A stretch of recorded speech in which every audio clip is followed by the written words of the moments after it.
Hello and welcome to Low Budget Gaming. So we recently got some news from Ubisoft regarding the future of the Assassin's Creed franchise. So they released a news update article talking about the future of Assassin's Creed and something called Assassin's Creed Infinity, which is going to be their live service Assassin's Creed game. Now, I'm not surprised, first of all, to hear the fact that they are going to turn this into a live service type of game, because we had this coming for a while.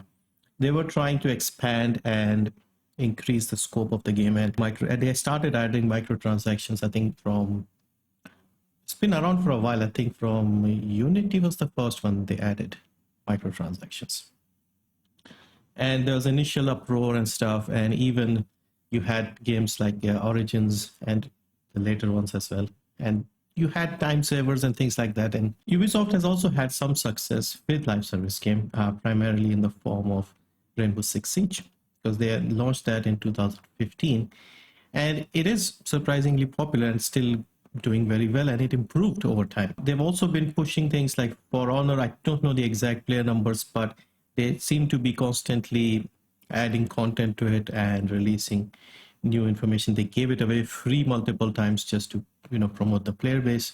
Something similar is happening with the Crew games, Crew 2 second game. They are running a free weekend right now, and this is also getting a lot of update since it released in 2018.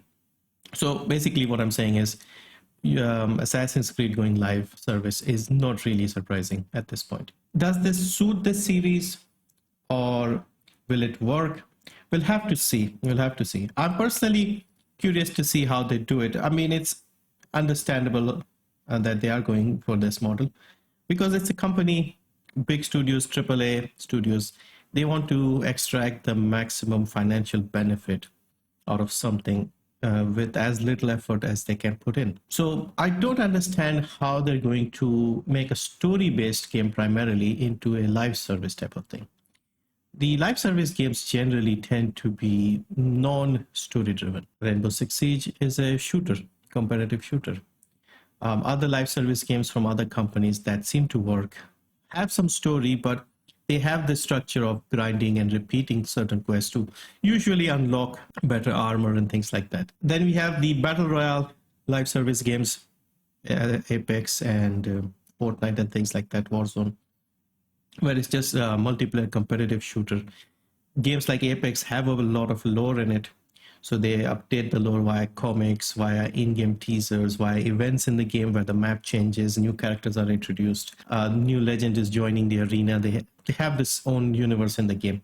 So it sort of works, but its lore is the background. It's mostly the game that keeps it going. So I'm curious to see how they're going to do that with something like Assassin's Creed. Because again, For Honor is like a fighting game. Crew is a racing game. Rainbow Six Siege is a shooter.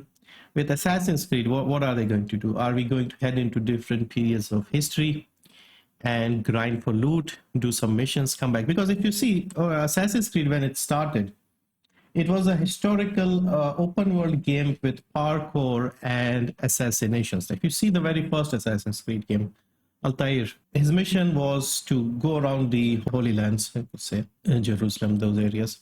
And basically, he had set targets, and every mission, every target was like a separate mission. It was in an open world setting. You went to maps and you stalked your victim, or his target, I should say, and you would gather information, intel, and then execute them, then hold them like a baby and listen to their bullshit before they died. Anyway, so that was how Assassin's Creed started. They kept doing that. Later on, it sort of lost its story because they had this modern day story in the form of Desmond and other stuff. And then they had the historical settings with Ezio and Altair. What happened was Assassin's Creed became extremely successful with the first 2-3 games. Very, very much so. And they just decided to turn basically a novel into a newspaper. So by that, I mean, they had a story with potential beginning, middle, and end. And then they removed the end part and then just kept dragging it, evolving it from an open world, assassination-based parkour jumping type of game. It's now become an RPG. Now it's going into a live service thing, different eras. It's just lost its sort of identity as such, and it's now just a cash cow. There's nothing wrong with it. The only issue is the Assassin's Creed title to it. I think that is where the issue is. Like if they made a new game, obviously it will be a new IP.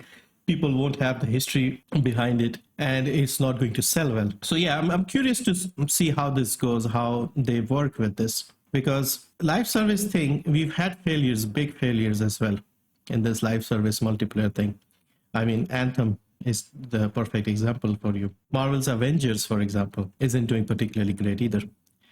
I saw less than 1,000 players online on PC, on Steam. So I'm surprised to see something like that struggling, because the movies and the whole community and the fans behind it is massive. So how are they unable to make a successful game out of that? It's beyond me. It's like a casino losing money. It's that bad, in my opinion. So yeah, with Assassin's Creed, I'm not so sure if this is a good idea, if it'll work. But obviously, they have been testing with Valhalla and Origins. They have been adding microtransactions and more season content as such to test out this sort of thing. And now I think they will see what they implement out of this. I won't be particularly playing it as such. If it's a free-to-play game and if it's not too demanding, maybe I'll try it out. But personally, I like the open world parkouring that Assassin's Creed was originally designed as, and the tight story they had. I felt betrayed when they did not finish that story and just, kept dragging it along. So I stopped playing after Black Flag because I saw what was happening. Because I've seen this with TV shows and other things, movies as well, where they start a show, they have maybe 1 or 2 seasons planned, it explodes in popularity, and then they keep dragging it and dragging it. By the 7th, 8th season, it becomes a joke, a parody of itself. Most of the crew is gone, the original cast has gone on to other things. So that's usually why I lose interest with these long-running franchises. The other thing is simply time. I don't have time to play too many live service games. I can handle maybe one at a time. Like I play as Apex Legends, and that is hard enough to keep up most times. Like I haven't played it recently because I just focus on the new season, finish the battle pass, do some of the other free stuff, challenges and events, and then I play other games. I still prefer having the complete single player experience. I do like the multiplayer games. I mean, I have the most time in Apex Legends of all the games I've played. But generally speaking, a complete game that you can get and play is more interesting to me than a live service model that will just keep going on and on. And with a single player game, you can play it in years to come and not feel like you missed out the best years or you won't have a player base. For example, a live service game in 20 years time, we can only remember it and talk fondly of it. Whereas a single player game or a story driven game still play 20 years later, basically. So yeah, interesting discussion. The game you see in the background is called Until We Die. This is an example of a very well-made indie game. This game is made by 4 people, only 4 Russian guys. They worked and made this game. It's a beautiful game. I've been playing it a lot over the last few days. I'll have a review for this up tomorrow. Basically, they took the setting of Metro games. They mixed in the gameplay of Kingdom games with a very nice pixel art style. And you have to defend. It's a survival game. They will be adding more content free of charge over the next year. They'll be supporting this game. These 4 guys will be supporting this game for another year. They'll add 2 new maps, I think 1 new map and 1 new character in September. And they are adding 2 new maps early next year and like a pet companion. And they'll also be fixing the bugs and any other minor issues. I have not found a single bug so far. So yeah, they'll be doing that. And this is why I love these smaller indie games, because they're clearly made because they love the thing. With the big companies, it's clear they love your wallet. They are not in love with the game or the story or the setting or other things. They want to, find the best method to extracting the maximum revenue out of their games. So they'll be reusing assets, they'll be reusing content, they'll be making you grind a lot, they'll sell you cosmetics with, minor color changes in some cases and stuff. So yeah, no doubt it'll make them a lot of money and they'll be very successful at it.